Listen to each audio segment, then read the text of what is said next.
बाबर अवान ने कहा कि सीजन 2 आया चुका है जिसमें वोट चोरी करके हुकूमत बनाई गई। फॉर्म 47 में तब्दीलियां हुई जिसके बाद हुकूमत बनी। ज़िमनी इलेक्शन में हुकूमत खौफजदा है।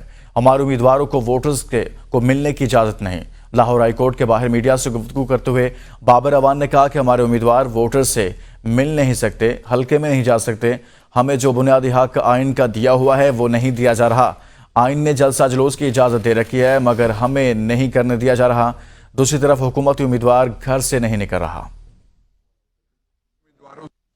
आइन तोड़ के हुकूमत लाई गई थी, पहली भी दूसरी भी लाई गई। इसी तरह से धांधली सीजन 2 है जो मेगा धांधला है।